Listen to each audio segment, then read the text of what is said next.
tuloy po kayo.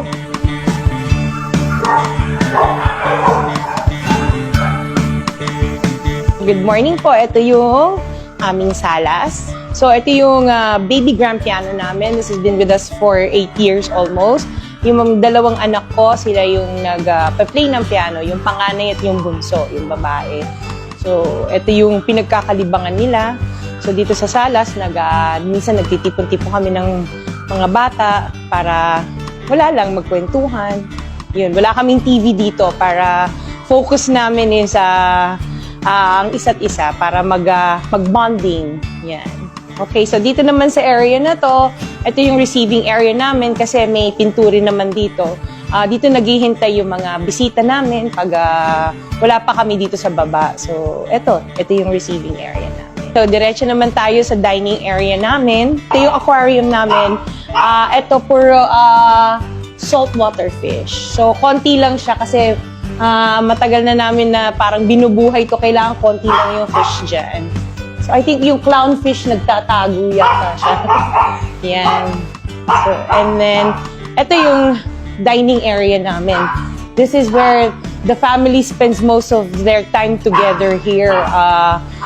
Sobrang gamit tong area namin. Dinner, breakfast, lahat dito, kwentuhan. And of course, I have my plate collection. I started collecting, actually, mommy ko nag-umpisa mag-collect ng plates from the UK. Inuwi niya. And kinontinue ko lang. So, most of these are all Royal Albert na collection ko. Which I've been collecting for the past 5 years na. Dito, we have a paging system. So, para tawagin yung mga anak ko kasi minsan ang hirap tumawagin. This is 3 floors up. So, pipindutin mo lang to. Tapos, i-announce na lang kung kakain na o hindi. Yan. So, bababa na yung mga yan.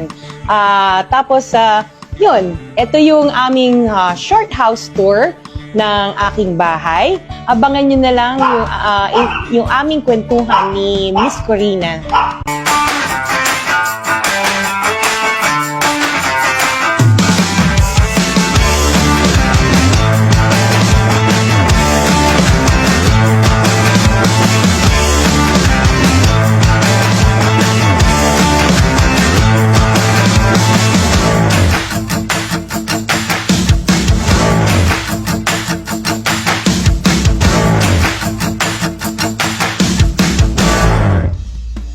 Wow, wow, wow, di ba? So, paano nangyari na sa ganitong karangyang estado ng buhay niya, buhay nilang mag-asawa, ay nanggaling pala sila kapwa ng kanyang asawa sa hirap. Ngayon, she's on top of the world. Ito ay istorya ng inspirasyon para sa ating lahat. Ang formula ng asenso at tagumpay, Sara Diskaya is in the house! Thank you. Grabe naman yung house mo. Ibang klase. Talagang ako'y napanganga.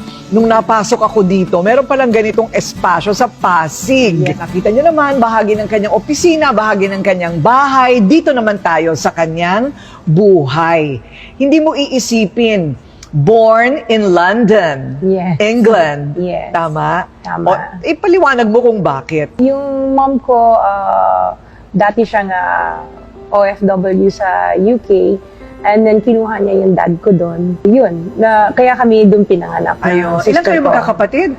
Nung time na yun, 2 kami. So, Okay. nung umuwi na kami sa Philippines, naging 3 na kami. Ayun. Tapos, ang trabaho ni nanay at ni tatay, hindi karangyaan, di ba? Hindi po. My mom was, nung dumating siya doon, chambermaid siya sa hotel. So, naglilinis siya ng mga rooms. And then yung dad ko, isang waiter. Sa wow. hotel din. Yes. Ang galing. Doon din sa hotel na yon. Magkahiwalay sila ng hotel.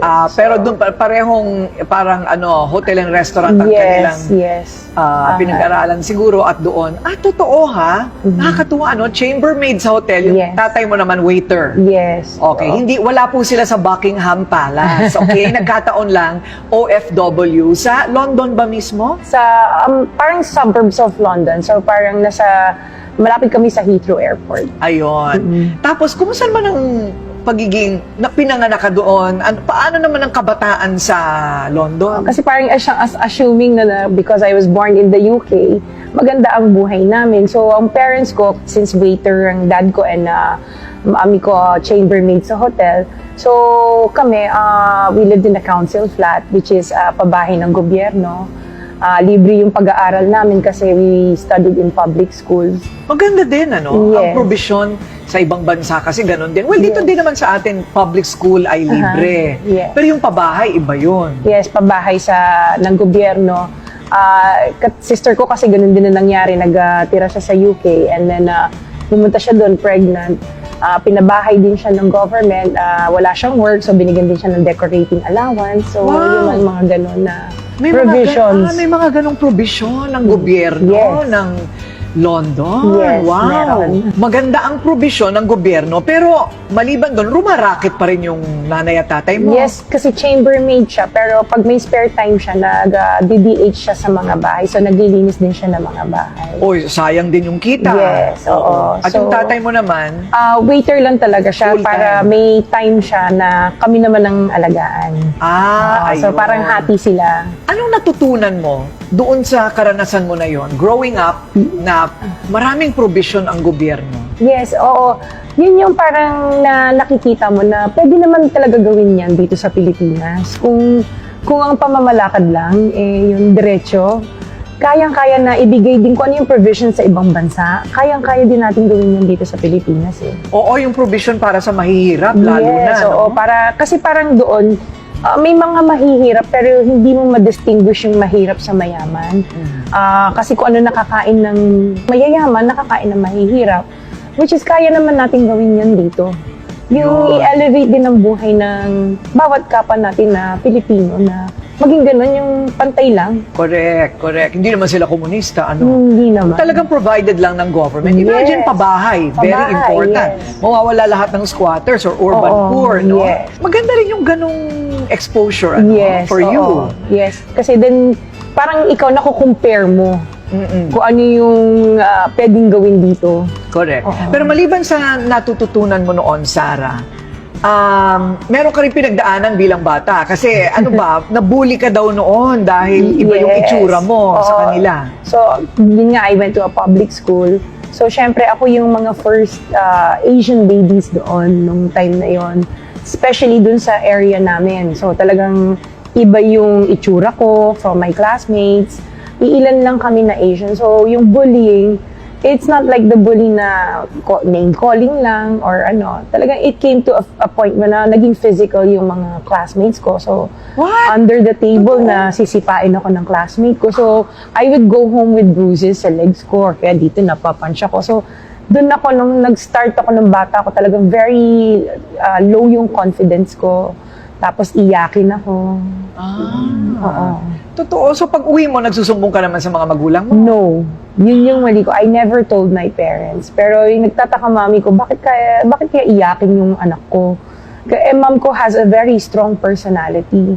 So nung every time na nagkakaroon ng PTC, tinatanong niya sa teachers ko, and then apparently parang na ano niya na yung isang teacher ko, parang may ano din sa color ko or ano. Tapos pinagalitan niya yung teacher ko. So from there, parang naging medyo mag-aangang end ng school year ko kasi pati mom ko, talaga I saw how my mom defended me. Talaga. O ano naman ang natutunan mo doon? Sa pagtayo ng bandila. Bandila ng anak ko dito sa public school na ito. Yes, parang natutunan ko na regardless of your race or kung ano yung features mo, maging strong ka you have to stand up for yourself to Oo. survive.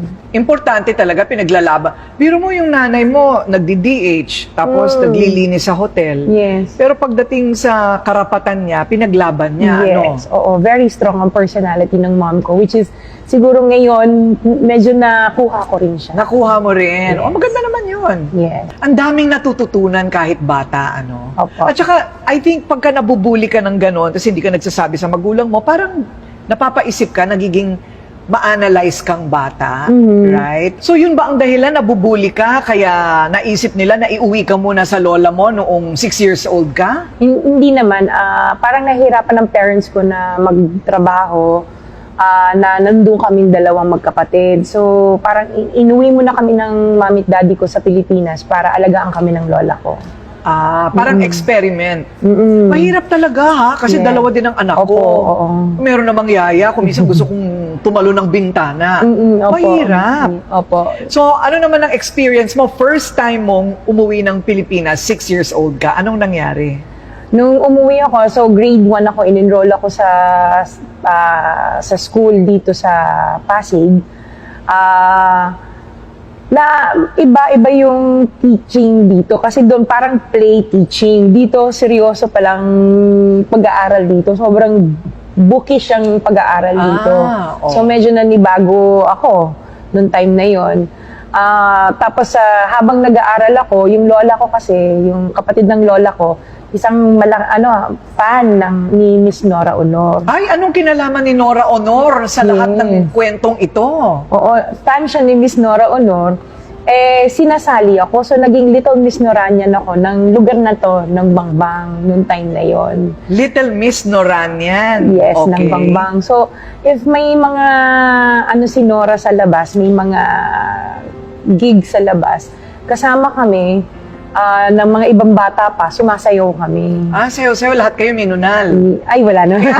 Yung nunal ni Sarah, iuurong lang natin ng konti, paakyat, papunta doon sa tabi ng kanyang ilong. Kasi ngayon parang alanganing Lorna Tolentino. At saka, nasa pagitan ni Lorna Tolentino at ni Nora Honor ang kanyang nunal. Okay. Pero hindi naman requirement. Hindi naman, oo. Hindi naman requirement na may Opo. nunal bago maging Little Norania. Hindi naman po. Okay. So ano naman ang naisip mo ng mga panahon na yon? Akala ko laro-laro lang po kasi hindi naman parang 6 years old. So, magpa-practice kami ng sayaw. Tapos, parang talaga akala ko laro lang talaga siya. So, nung lumabas ako sa TV, nakita ko ng isang tita ko sa Superstar Show. Di ba yun yung show ni Nora and Kuya Germs ay ng time na yon. Nakita ko ng isang tita ko, sinumbong ako sa mami ko. Tapos wala pang 1 week, binalik na ako. Pinauwi. Yes. Opo. Kasalanan ni Nora. Kaya ka pinabalik ng London. Okay. Nasira yung aking showbiz career. Nasira yung showbiz career mo, Day. Pwede sana magtuloy-tuloy. Yes. Okay na rin. Baka wala ka nito kung natuloy Opo. ka sa showbiz. Totoo. Hindi ba? So, bumalik ka ng London. So, tumuloy-tuloy hanggang Mag-15 ka. ayan. So, paano ka naman napunta sa sports? Ang balita ko, sportswoman ka. Yes, nung elementary ako, I was involved sa softball team ng school. So, vice captain ako ng softball team. I competed with other schools. And I also joined yung netball team. It's parang basketball din siya. Pero pag hawak mo yung bola, bawal ka nang gumalaw. So, it's a British sport. No? So, yun yung naging sport ko. And I was part nung track and field namin. Wow! Nung high school. And I was the second fastest girl in school. Totoo nga. Oo. Siguro meron ka rin gustong patunayan. Yes. Oo. And doon ko parang na-feel na, ay, you're welcome ka pala sa community namin pag sports. Oo. So, talagang ginawa ko yung best ko sa sports. O dyan naman, sa part naman na yan, ano naman ang natutunan mo sa part na yan? Kasi biro mo dati, inaapi ka. Oo. Biglang naging captain ball ka. Yes. O, so ano naman ang learning mo doon? Kailangan na maging sport ka. Maging Oo. sport ka sa mga classmate mo. Kasi parang natutunan ko doon na sila pala, pagdating sa sport, talagang kailangan marunong ka makisama sa bawat iba-iba Ayun, nila. pakikisama. Yes. Yung pakikisama sa tao, importante. Yes po. Oo. Aside from excelling, di ba? Kung gagawa ka rin lang naman ng isang bagay, ikaw na maging number 1. Hindi ba? Parang yun ang naging prinsipyo mo, buong buhay mo, kaya ganito kalaki ang building mo. Hindi ba? So, all's well. Dahil sa kumikita naman, kahit paano, mga magulang, maganda naman ang provision ng gobyerno. Opo. Bakit ka pinabalik na naman ng Pilipinas nung 15 ka? Gusto na ng mami at daddy ko, ma-adapt namin yung Filipino culture. And gusto na rin parang mag-retire ang parents ko dito sa Pilipinas at magtayo ng sariling negosyo kasi ang hirap talaga nung work nila doon kasi shifting sila eh. So, ang nangyari, umuwi na lang kami kasi nakapag-ipon naman sila ng sapat na pera para mag-umpisa ng maliit na negosyo dito. So lahat kayo? Yes. Opo. Lahat. Opo. Okay. Parang may ganong mga OFW, ano? May plano talagang bumalik. Parang home is where the heart is. Home is where the heart is. So Opo. yan ang aalamin natin. Natagpuan nga ba at nakilala nga ba ni Sarah ang kanyang heart sa Pilipinas? Okay ang segue, no? O sige, ang usapang pag-ibig naman ang susunod. O bago tayo malayo sa ating topic, ha? Usapang love life muna tayo. Total, doon na papunta ang usapan. Pero nakilala mo ba si husband, si Curly, nang maaga sa buhay mo? Like, bumalik ka at 15 sa Yes. Pilipinas. Opo. Kailan mo siya nakilala? Nung nasa college kami, transfer ako from La Consolacion College, Manila. Nag-aral ako dito sa, malapit na lang sa Pasig, para hindi mahirap yung biyahe kasi wala naman FX nun, jeep lang eh. Oo. So, nag-aral po ako sa school, classmate ko siya.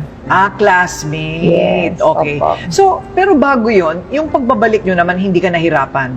As a teenager going to college, hindi ka nahirapan? Nung teenager, dito ko naramdaman yung self-confidence ko kasi nasa loob ako ng parang kasama ko puro Filipino na.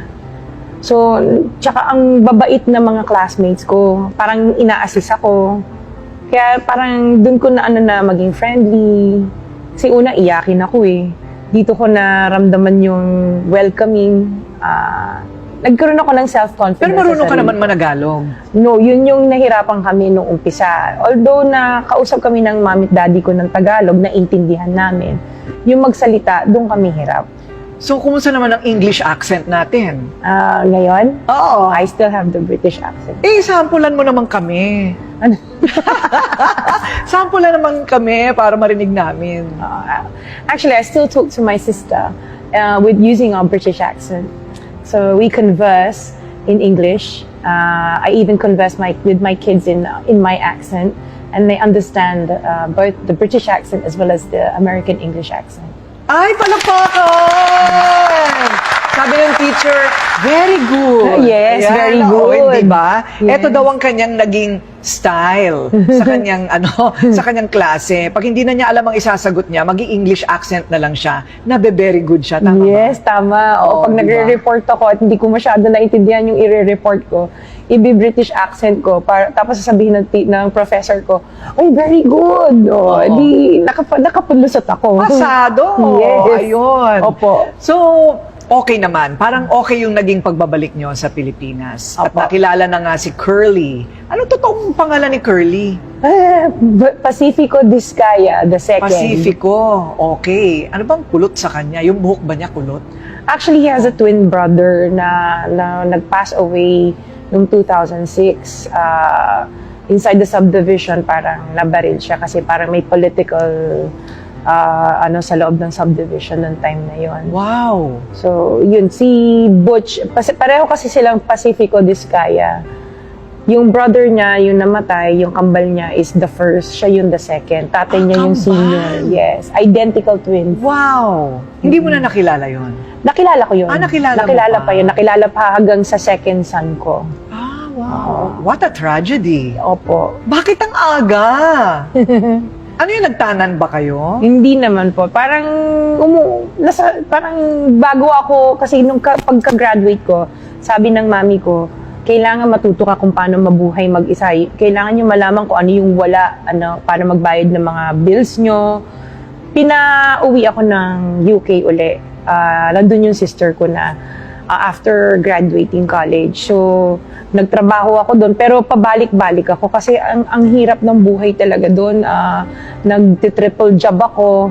Wala lang, hindi naman ako nagpapadala sa Pilipinas. Pero yun nga, para mabuhay kami ng sister ko, kaming dalawa, nag-work kami.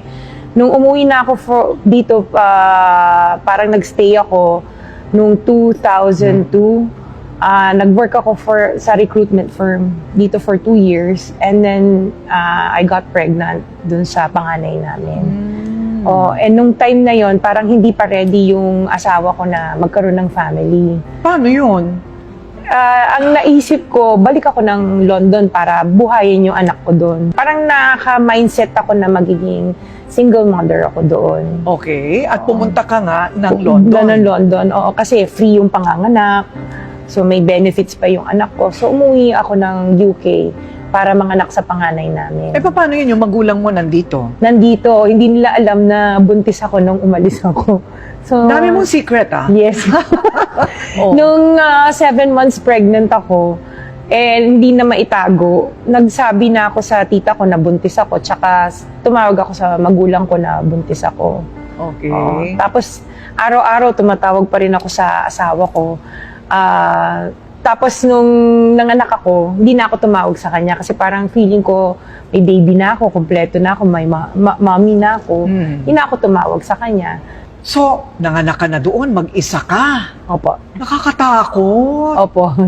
At mas nakakatakot pa ang nangyari sa baby mo. Opo. Sige, ikwento mo. So, nung nanganak ako kay Gerard, nung time na yon, nung nilabas siya, I gave birth normally, na nakaano siya na meconium. So, hindi siya humihinga. So, tinatanong ko yung mga doctors, okay ba yung anak ko, okay ba yung anak ko? And tapos naka-stare lang sila sa akin blankly. Tapos naiiyak na ako kasi walang sound from the baby. Kasi di ba usually nakikita mo paglabas ng baby, iiyak na. Tapos tinakbo nung sa pedya. Tapos may konting, gumanon lang siya. Tapos sabi ko, ay salamat, huminga na siya. Wow. Nakakatakot yun bilang nanay. Yes. Oo. Nakatulong ba yun? I mean, nakadagdag yun sa pressure sa'yo para bumalik ka ng Pilipinas. Kasi yun yung time na nung nanganganak ako, nag-iisa lang ako. Doon ko na yung sa mami ko, na alala ko mami ko. Bakit ka naiiyak when talking about that? Nakita ko kung gaano maging mahirap maging isang ina na nag-iisa ka.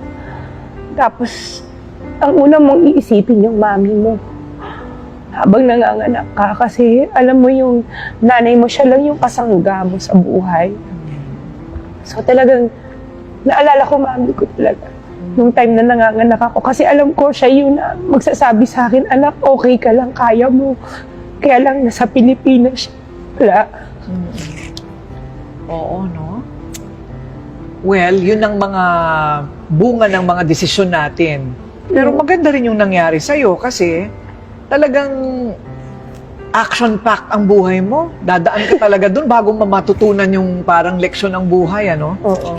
Ganun yata talaga. Ang nanay mo ba, kumusta na? My mom is with me. She lives with okay. me, no?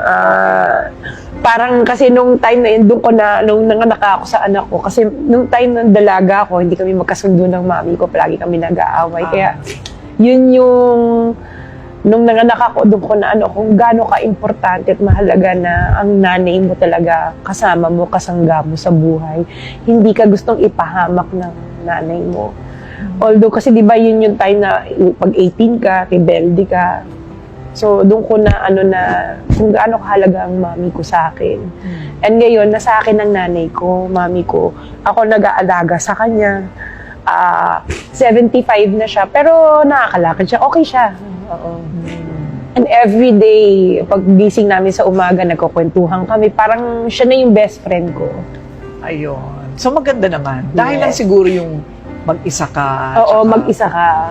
Naalala mo yung pagiging isa mo, yung nanay mo malayo. Ayun, kaya Yes. naman pala. Kaya lang, naisip ko kailangan ko umuwi, magpahinga. Kasi parang I was on the brink of postpartum. Parang nadidepress ako na nag-iisa ako doon. So umuwi ako dito, dala ko yung baby ko, 3 weeks old. Inuwi ko siya dito. Na hindi ko sinasabi sa asawa ko na nandito kami. So 2 linggo na kami nandito. Siguro naramdaman niya or may common friend kami na nagsabi sa kanya, ay nandito yung anak mo tsaka si Sarah. Nag-contact siya sa bahay namin, tinawagan niya. Ang lola ko naman kasi parang konsentidor din.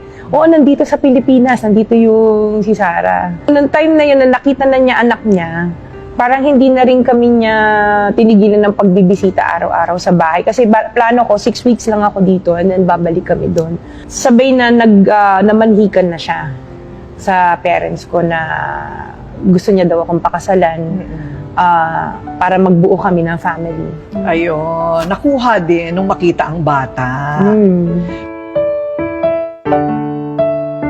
Hindi kaya yung asawa mo, si Curly, medyo nangingimi dahil sabi mo mahirap pa daw sila sa daga dati. Yes po. Si Curly. Opo. No? Pag sinabi mong mahirap pa sa daga, anong ibig mong sabihin? Ano ang buhay niya dati?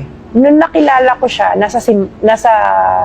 aral siya ng, parang scholar siya ng church. Time na yun, nung kinukwento niya yung past niya, broken family kasi sila ng mom at dad niya. Tapos, 9 sila magkakapatid. Wow! Yung isang sister niya, yung bago sila ng twins, parang naibigay ng mami niya dun sa isang kamag-anak. So, nasa US yung kapatid niyang yun na hindi na nila nakilala. So, yung 8 sila, parang hiwalay-hiwalay sila. Tapos siya lumaki sa Bicol, kasama yung twin brother niya at ibang kapatid. Okay. Nakatira sila sa bukid.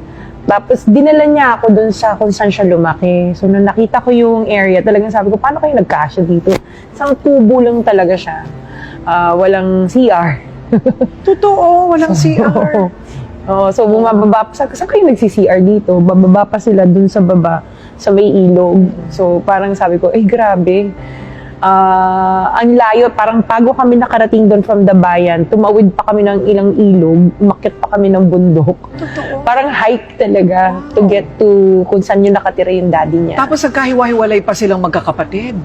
Mami niya sa Manila, tapos ang father niya nasa Bicol. So hindi na ba nagka-reunion yung magkakapatid?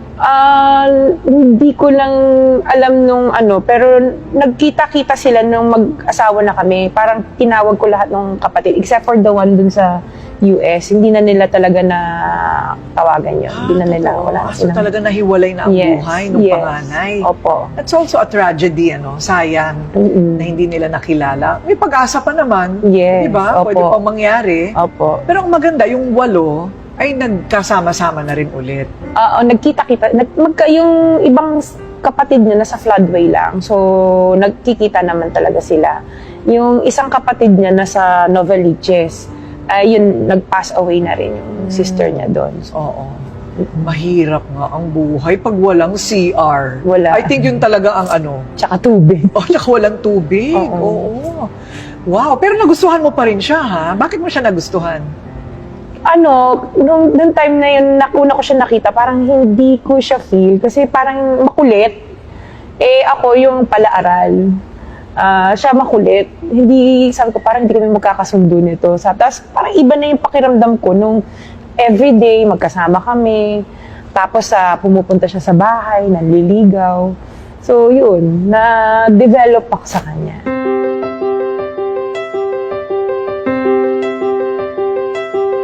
At ngayon ay 4 na ang Yes. mga anak. Anong Opo. mga edad? So, yung eldest ko si Gerard, na siya, 22. Yung sumunod si Matthew, 20. Yung isa si TJ, 17 lang niya. And then, yung youngest ko, si Isabel, 14. 3 boys, 1 girl. Opo. Ay, di masaya naman. O, kompleto na ang pamilya. Pero Opo. ito lang, medyo kakaiba ang sitwasyon din ng iyong mga anak. Mhm. Normal naman sila. Opo. I mean, normal. They go to a normal school. Opo, regular school. Regular school. Pero may mga sintomas na nakita si Sarah at si Curly. At nalaman na lahat ng 4 mong anak ay may ADHD. Attention Deficit Hyperactivity Disorder. Opo. Sabihin, anong ibig sabihin nun? Hyper sila. Hyper. Oo, malikot. They cannot, yung attention span nila, sobrang short. So, nung kay Gerard, siya yung una napansin ko na ang likot, hindi siya mapigil sa isang upuan. Kailangan niya umikot. So, pina-check namin sa developmental pedya. Kahit nanonood ng TV? Oo, okay, malikot siya. Talagang ikot na siya ng ikot. Oo. So, pina-check namin siya sa developmental pedya. Doon namin nalaman na may ADHD siya. Nung time na yon, kailangan mag-therapy siya, yung occupational therapy and speech therapy. Hindi na siya nag-speech, sorry, occupational therapy lang siya. To teach him to calm down. Kasi ang way of calming him down nung time na yun, yung sa tingin ko nung time na yun, nung hindi ko pa siya pinapacheck, yung gadgets.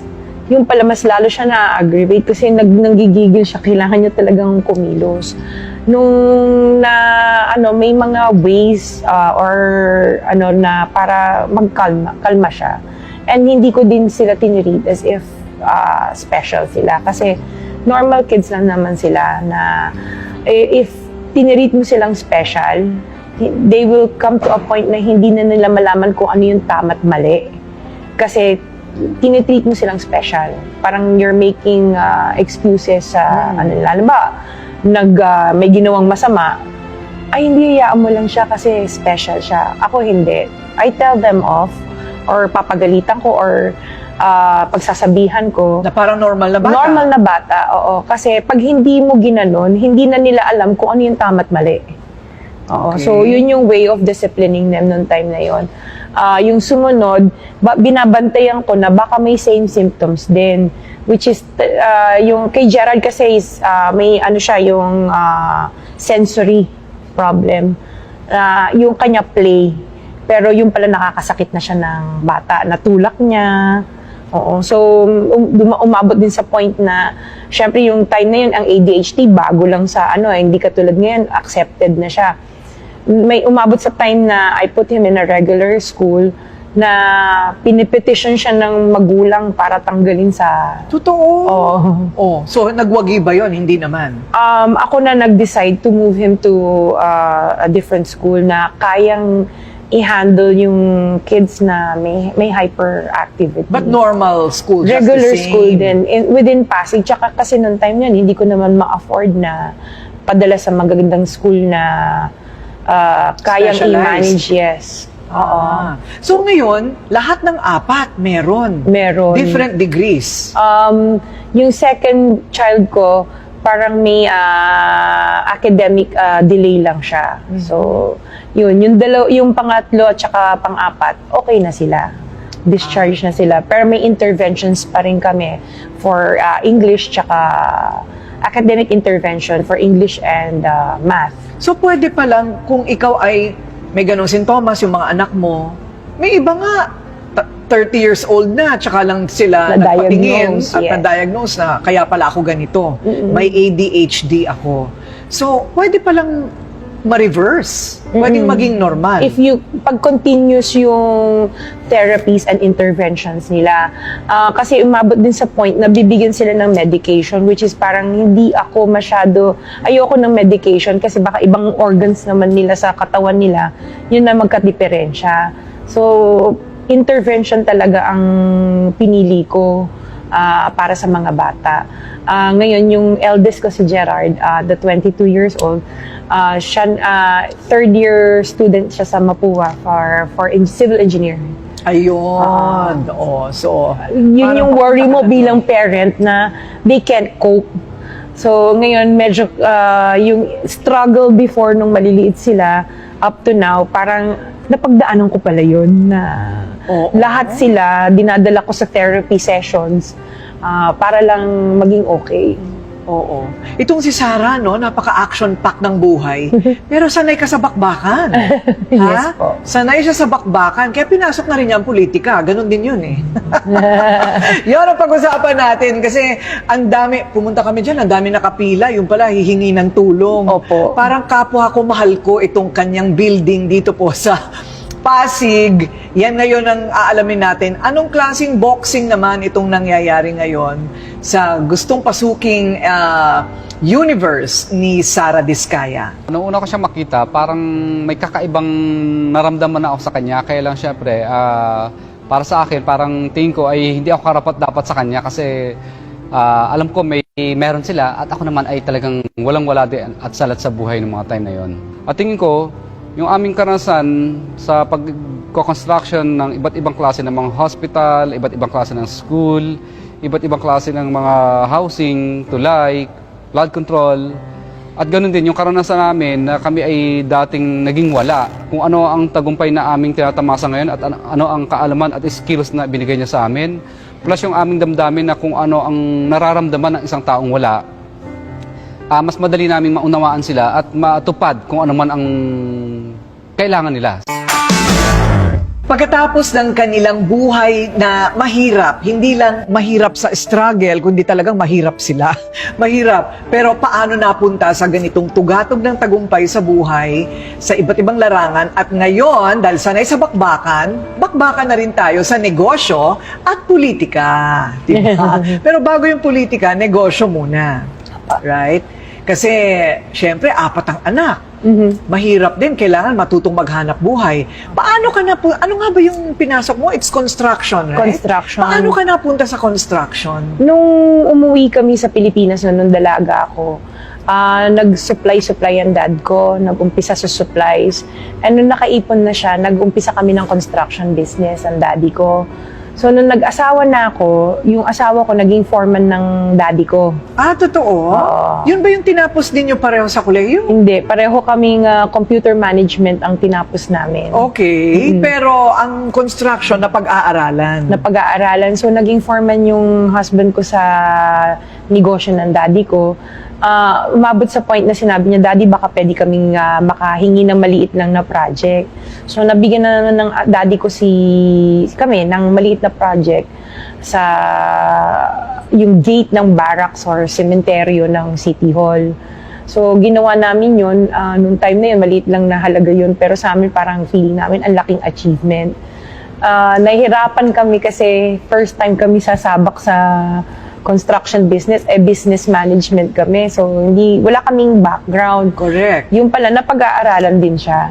Kahit hindi ka inhinyero. Oo, opo. Ano yung struggle nyo nung una? Ano yung pinakamahirap na bahagi nung pagsisimula ninyo? Yung, syempre, yung time na hindi kami makakuha ng mga projects, yun yung struggle. Kasi pag nakakuha ka, syempre, alam mo, may income ka. Pero pag wala kang project, parang weather. Unlike kung nagwo-work ka sa isang trabaho, alam mo, every 15-30 may Yes, sahod ka. totoo. So dito, hindi ka sure kung kailan ka makakasingil, kung kikita ba yung project na ginawa mo, tapos may 4 ka pang anak. So talagang struggle sa amin mag-asawa. Naku, pero ano ang sikreto? Paano nyo nalaktaw yon? Nag-venture sa ibang negosyo, nag-try kami magtahian. Tahian. Opo, kumpleto kami sa lahat ng makina, parang over 100 sewing machines meron So, kami. pwede rin ako magpagawa ng kurtina sa inyo. Nung time na yon, pero kasi talagang ang hina din ng kita kasi minsan yung mga checks namin from companies na pinasukan namin para mag-subcon for tahian, mabot ng 120 days. So sabi ko, paano tayo mabubuhay nito? Hindi, pinabenta ko lahat ng makina at nag-focus na lang kami talaga sa construction. Nagturo pa ako sa isang school for English teacher kasi because of the accent, kaya kong magturo. Nag-sideline muna ako noon, yung asawa ko nag-sideline din nagpagbebenta ng bubong, hanggang nag-focus na lang talaga kami sa construction. Kasi parang hindi pa kailangan namin talaga ng stable job noong time na yon. Correct. So, I think yung secret is talagang magdire-diretso lang, ano? Opo, tsaka Una, walang choice. Wag mawalan ng pag-asa. Oo. Parang kasi kami mag-asawa, team kami nung nasa construction kami. Minsan siya, nada-down siya. Bilang asawa, parang i-uplift mo yung spirit niya na, kaya natin to, kaya natin. Kasi minsan talaga nasa point ka na hindi mo na alam kung anong gagawin mo para mabuhay yung pamilya mo. Kasi andyan na yung bills, andyan na yung mga tuition fee ng mga anak mo, kailangan mong bayaran. Ano na nga siya yung installment basis, pero nagde-delay ka pa sa pagbayad. Oo, nangungutang pa daw kayong 5-6. Opo. At sa mga sinuong mo kaibigan. ang baha Yes. para lang makuha ang pera. Ano yun? Panahon ng Ondoy? Nung panahon ng Ondoy, nagtuturo ako sa isang school. Walang-wala talaga kami. So, nangutang ako sa isang agency na parang 5-6 ang tubo. Sa Singalong area siya. pumunta ako, undoy nun. So, baha siya. Naglalakad ako, nakuha ko nga yung check-in, naglalakad ako umiiyak kasi parang awang-awa ako sa sarili ko. Sabi ko parang nagtapos ako ng 4 na taon sa koleyo, tapos ito lang yung mangyayari sa amin. Para kaming kawawa, para kaming talagang sinakluban ng Langit at lupa. Yes. Oo, tapos may 4 ka pang anak na may diferensya, kailangan mag-therapy. In between na nagkakasakit din sila. So, parang hindi mo alam kung saan resources. Minsan wala kang panggatas, pang diaper. Hihiram ka sa magulang mo. Ayaw mong humiram. Siyempre, kahit papano, sabi ng parents ko, kung ano yung pamumuhay ng family mo, yan ang panindigan mo. So, yun yung talagang pinanindigan namin. Pinanindigan nyo talaga, nagbenta pa ng bubong si Curly. Opo. Oh, biro, ang iba sandok ang binibenta. O kaya beauty product, siya bubong talaga. Oo, ang binibenta niya. pinasok Ibang niya. klase ang kwento ninyo. Kaya sanay ka sa pagdidiskarte. Opo. At saka yung pagiging maparaan. Hindi ba? Kasi ang iba tayo, pinapanganak ng maayos ang buhay eh. Opo. Yung hindi na alam alam mo yung pangangailangan ng iba. Kaya siguro para sa iyo, parang ramdam mo yung pangangailangan din ng iba kasi pinagdaanan mo rin. Opo, napagdaanan.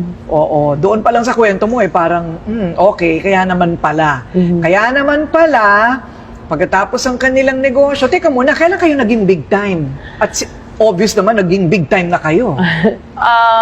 May nagyaya sa akin na gusto mo sumali sa isang agency ng government, magkontrata doon. Sabi ko, sige, basta mabilis sumingil. Kasi doon sa agency na inaanuhan namin, ang hirap maningil, 6 months to 1 year. So, ang hirap mag-return ng investment mo. So, nag-try kami, binigyan kami ng listing. Sabi sa amin, sabi ko, ito gusto kong project na to, ito. So, pinuntahan namin yung agency na yon para sabihin na gusto namin yung project. Nagbigay ako ng pera, parang final savings namin, only to find out, tapos na yung project, naniningil na yung contractor. So, naloko pala kami, na-scam kami. Ayun. So, nung time na yon, sabi ko, hirap na nga kami sa buhay. Tapos may manluloko pa sa'yo. Nagkaroon ako ng parang mild heart attack because of that. Ay. Na-stress ako. Wow. Pero nalagpasan pa rin. Nalagpasan pa rin na. So, dyan na kayo umasenso sa government contracts? Yes, nag-start na Nagbabayad kami. naman ang gobyerno? Nagbabayad. Maganda yung, parang doon namin naramdaman na nag-iba yung buhay namin. Kasi hindi na ako kailangan kumatok sa pinto ng nanay ko, daddy ko na baka pwedeng makahingi ng konti para sa pang-diaper at gatas. Napapasyal na namin yung mga anak namin sa labas. Nakakapag out of town kami. Doon namin naramdaman, maganda pala nagiging takbo ng buhay namin. At ngayon, 200 na ang empleyado. Opo. Ang dami rin, ha? More than, actually yung 200 is within the building, pero may mga employees pa kami on-site. Oo, kasi on-site. Contractual yung mga yun, hindi ba? Opo. Kasanay talaga kayo sanay kayo sa hirap. Alam nyo ang damdamin ng mahirap. Opo. Alam nyo ang pagdidiskarte sa buhay. Opo. Alam nyo ang pakikipagbakbakan sa buhay. Kaya ngayon bakbaka naman tayo sa politika. Pero teka muna, bago yan, mamaya pag-uusapan natin yung mga taong natulungan nila. Nauna yung mga tulong-tulong, di ba, sa mga tao. Yun ba ang dahilan kung bakit, sige, gawin na natin profesyon itong pagtulong sa tao, kaya politika ang pinasok mo ngayon? Tumutulong naman kami talaga. Noong pa man, tumutulong naman kami sa mga tao. Kasi parang yun isa sa mga advocacy namin. Sabi ko, pag tayo umasenso, let's return sa community. So, tumutulong naman talaga kami. Kaya lang yung reach namin, hindi ganun ka-wide. So, kami dumadaan pa sa mga barangay para mag-distribute ng wheelchairs, mga medical equipment, nagbibigay kami. So, ngayon, parang what we see lacking is parang sabi ko, let's think about running for politics na. Ayun, okay. So, kumusta naman ang pagsabak mo sa politika? Hindi ka naman nagsisisi? Alam mo, sabi nila, kung gusto mong gumanti sa kalaban mo, tulak mo sa politika yan. Pero not necessarily, right? Not necessarily, kasi at the end of the day, parang alam mo, tumutulong ka sa kapwa mo. Mangalawa, alam mong kahit papano, win or lose naman, no? Alam mo may natulungan kang tao at may nataas o naiangat na buhay ng kapwa mo. Oo naman. Bigyan mo nga lang ng 500 piso ang pobre. Malaking bagay na yun sa buhay nila, di ba? Ano para sa'yo ang pinaka-challenging na bahagi ng pagtakbo bilang mayor ng Pasig? Ang challenging, syempre, it's totally different from being a private citizen na tumutulong. Ngayon na mas maraming taong pumupunta sa office para humingi ng tulong kasi kilala ka na. Normal lang naman parang wala naman ako nakikitang mahirap na nangyayari ngayon sa pagtakbo ko or yung paggawa ko kasi people person ako kahit dito naman sa office noon pa man ako yung nalalapitan. So normal lang sa akin na parang everyday ko lang ginagawa, punta sa isang lugar, namimigay sa mga tao, So matagal mo lang ginagawa yun? Yes po. I see. Okay. So, ano naman ang balak mo para sa Pasig? Yung, syempre, may tutulak sa'yo para may magawa kang pagbabago sa mga polisiya o kaya meron kang gustong isulong na advokasya o tulong. Ano yon for Pasig? For Pasig, no, katulad ng kinukwento ko, itong company namin, kaya kami naging successful, hindi dahil marami kaming pera or naging ganito yung pamumuhay namin. It's how kami nakataangat ng buhay or antas ng buhay ng mga empleyado namin dito na dumating dito sa office namin na walang-wala. Tapos ngayon nakapagpatayo na sila ng bahay ng magulang nila, nakakapag-abroad sila. Ang nakikita ko sa Pasig is gusto ko iangat ang antas ng buhay ng bawat isang Pasigenyo na yung hindi parang walang nangyari, no? Yung bigyan ng magandang serbisyo lalo na sa mga ospital kasi yun yung lacking ngayon, hospital services, walang gamot sa mga health centers namin. So talagang advocacy ko for Pasig is to improve yung lifestyle ng bawat Pasigenyo, healthcare, and yung smart city na sinasabi namin na maging maganda yung pamumuhay nila, mabigyan sila ng pabahay kasi yan yung wala dito ngayon, walang pabahay ang mga Pasigenyo ngayon. Ay, ang ganda. Kasi yun ang naranasan mo sa abroad. Yes po. Yun ang maganda sa karanasan mo sa abroad, no? Yung pabahay. Opo. Parang importante yun. Marami bang nangangailangan ng bahay dito sa Pasig? Yes po, lalo na sa mga areas ng katulad ng floodway, yung East Bank and West Bank.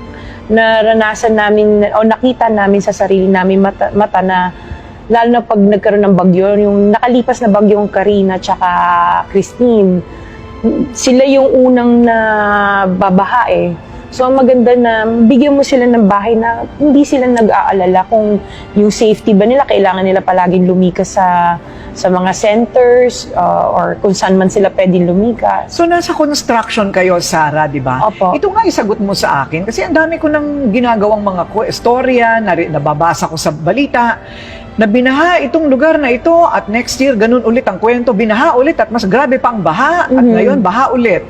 Ano ba ang kailangan gawin para hindi nabahain? With Pasig, no, parang nakita namin kasi it's not enough na i-declog yung mga drainage systems. Ang Pasig kasi ang population nag-i-increase, hindi naman siya nagde-decrease. Kailangan i-upgrade natin din yung mga drainage systems natin dito sa Pasig, laliman siya para medyo mabawasan man lamang yung floods dito. Laliman ang drainage. Opo. Malaking trabaho ba yon? Medyo malaking trabaho yun. Ayun. At kailangan pondohan, ano? Opo. Kailangan pondohan. Pero gagawin mo yon. Yan. Kasi yun nga yung sinasabi ko, yung expertise namin as contractors, yan yung gusto namin i-share dito sa Pasig. Ayun. Oo, bilang contractor, biro mo yung Kasi everyday we do it naman eh. Oo, everyday, tama. At dahil napag-usapan na natin yan, ang kanyang kandidatura bilang mayor at yung lahat ng kanyang dinaanan sa buhay, dito na tayo sa karangyaan. Napagod ako sa kwentong buhay mo, ha? Parang pinagdaanan ko din lahat ng hirap. O dito naman tayo sa mga magagandang bagay na titignan natin kung paano mula sa sobrang kahirapan, nandito naman tayo sa ituktok ng mundo para kay Sara Diskaya. Masaya ako dito. Yun ang pinaka-importante eh. Pag masaya ka at kontento ka. Mabait po yung mag-asawang yan. Hindi ka nila pababayaan. Nung pandemic, marami ang wala na trabaho. Maraming kinapos. Pero sila, dahil pamilya ang turing sa amin, alam nila yung pangangailangan namin. Hindi mo kailangang humingi. Bibigay nila. Wow! Yun lang ang masasabi ko. Alam mo, pagpasok ko pa lang dito, sabi ko na kagad, "Hay, pwede ka magtayo ng isa pang building dito sa loob ng isang palapag pa lang ng building ninyo dito sa Pasig." Apa. Gaano katagal ginawa itong building na ito? So it took us about a year for the whole building to be Wow, 1 year lang talaga. Alam mo, pag may tao ka talaga, Yes, no? oo. Yun ang pinaka-importante. So, in building, ano naman ang prinsipyo mo? Ano ang pinaka-importante na bahagi ng pagtatayo ng isang gusali? Siyempre yung structure niya, kung stable yung structure niya. Yung siyempre gusto natin matibay, baka mamaya biglang gumuho yung building mo. Yun ang importante. Yung foundation. Foundation niya, oo. Yun ang importante. Parang pwede rin gamitin yan sa buhay, no? Na ano ang pinaka-importanteng bahagi ng pagtatag ng kahit na anong bagay? Yung foundation. Foundation, Yes. yun. Sa pamilya, sa negosyo, Yes. at kahit sa holding public office. Yes, definitely. Nako, parang nakikita ko na itong mga koleksyon ni Curly. Aha. Mahirap nakawin kasi ang lalaki. Hindi mo hindi mo mabubuhat. Opo. Mahilig siya sa malalaking mga bagay, no? Parang talagang 2.0 lahat. Pero baligtad sila. Kung mga gamit pambahay ang hilig ni Curly, ang hilig naman ni Sara ay kotse. Paano nangyari yon? Ang laruan mo ba nung maliit ka ay Matchbox? Hindi naman, pero natutuwa ako kasi nakakapag sakay namin yung buong family, tumatravel. Gusto ko yung mga big SUV cars. So, yun yung naging parang collection ko. Nauna, tinututulan ako ng husband ko. Pero nung along the way, sabi niya, maganda palang nakikita ng ibang mga clients natin yung mga kotse. At least they know na may capacity pala tayo na mag-execute ng mga projects natin. So parang ano na rin, branding. Yes. Parang part of promotion. branding. Parang promotion na rin. Masabi ko nga yan sa asawa ko. Baka bigyan din ako ng maraming kotse Yes. para sa branding ko. Pero totoo yan, ha? Simbolo kasi siya ng ng Status success. ko. Ng Yes. success. Ibig sabihin, magaling ka sa ginagawa mo. Yes. Right? Opo. At doon na nga nag-start yung pagbibigay sa iba noong medyo inulan na kayo, binaha na kayo ng grasya. Yes. So, itong charities ninyo, nagsimula talaga noong meron na syempre kayong ibibigay. Yes. Hindi naman yung, alam mo, may iba sa atin, tulad ko, kahit may utang ako, namimigay pa rin ako, hindi ba? Hindi mo matiis. Pero in your case, ano yung unang-unang charity ninyong mag-asawa? Ang una naming charity noon nung pagbibigay or pagbabalik, I remember when I used to bring my kids to school. So bago ako umuwi, kasi yung little girl ko hindi pa nag-aaral, so nasa kotse siya, dadaan kami ng McDo. So yung may mga bata doon na every morning sa may McDo, magda-drive-thru kami, hindi ko binibilan lang para sa amin mag-ina. Pati yung mga bata, kasi instead of giving them money, mas gusto ko yung alam kong kakain sila. So, binibilang ko din sila kung ano yung McDo namin, meron din sila. So, every morning, ina-anticipate ako ng mga kids na dadaan ako para magbili ng pagkain nila. Yun yung una. So, ano naman ang naramdaman mo nung sinimulan mo yung ganong ano? Ang saya, kasi parang ang gaang sa loob. Alam mo na may natutulungan ka. And then, it came to a point na okay na kami. starting 2016 pa yon, namimigay kami dito sa harapan ng house namin. So ang pila, umiikot ng buong block minsan para magbigay kami sa mga tao. So everyone is welcome. Open ang house namin. Totoo ba? Yes. So nakahanda na lahat ng mga panregalo nyo? Yes, naka-ready Totoo? na siya. Binibigyan namin sila ng konting pera or kaya may grocery bags na binibigay kami sa mga tao. Paano yung mag-uulit-ulit? Nilalagyan namin sila ng indelible ink sa daliri para oo. hindi na sila paikot-ikot. Paikot-ikot. Yes. Okay. Paano yung lahat ng miyembro ng pamilya pwedeng pumila? Yes, hanggang bata kasi sineseparate namin yung pila para sa mga bata tsaka sa mga matatanda. Ay, nakakatuwa Yes. naman, ano? Yes, that's how we started and doon kami nakilala nung umpisa na namimigay. And then every birthday namin, naisip namin, puro na lang ganyan ang ginagawa nating charity. So, nagbigay kami ng mga wheelchairs, quad canes, nebulizers, glucometer sa mga barangays. Tapos sila nag-distribute sa mga constituents nila. O para Nag-start naman na sa kami. health yon. Yes. Para sa health. Mula bata hanggang matanda. Yes, oo. Ang sakop. Oo, tsaka yun din yung mga sakit na meron ako. So, I'm diabetic. May asthma ako. I know these items, ang mahal bilhin. Kaya yun din yung pinamimigay ko. Kaya pala nagbibigay ka ng nebulizer. Yes. Kasi may asthma ka din. Yes. Ayun. Tapos diabetic ka din. Yes. Kaya may glucometer. May glucometer. Kami, tapos mga BP sets. And then, kung sino yung nagre-request sa amin, like in, not in Pasig, outside of Pasig, nag-request sila ng mga balik-eskwela programs nila. Namigay tayo ng mga starters for school na set. Ayun. Wow. So, mula sa ganong klaseng pamimigay all these years, ngayon, ang gusto nyong mangyari ay talagang pangmalawakan na. Buong Pasig na talaga. We try. Yes, yes. And, yun naman ang pangmalawakan ding charity. It's a tradition na pati mga anak ko, ini-involve ko. Sila minsan yung namimigay na envelopes. We also have a soup kitchen that we've been doing also with sa isang lugar where we get street children. So, kasama din yung mga anak ko doon. Kasi I want them to learn na ang charity work is parang makikita mo na may natutulungan ka, masaya yung natutulungan mo. Actually, yung son ko said when we took him sa isang event namin, sinama ko, may binigay kami. Tapos tuwang-tuwa yung mga tao, sabi niya, Mama, ang sarap pala ng pakiramdam na ikaw yung nagbibigay. Totoo. Oo. So parang I felt a sense of achievement sa sarili ko na yung anak ko, napapansin yung trabaho na ginagawa namin sa charity namin. Ayun. Yung nararamdaman nyo dati, nararamdaman na rin nila. Yes. And hari nawa, magmana sila sa Sana. sa ganon, Yes. di ba? At mapagpatuloy nila yung sinimulan Yung yung ginagawa namin. mag-asawa. Ayun. So, well, congrats. Dahil ang layo ng pinagdaanan nyo. Opo. Yung isa galing pa ng bundok ng Bicol. At ngayon, basta ang importante, tuloy-tuloy. Tuloy-tuloy. Hindi titigil ang pagtulong ng Pamilya Diskaya. Hindi titigil po. Congrats! Thank you. Well done, Congrats. sis! Thank you.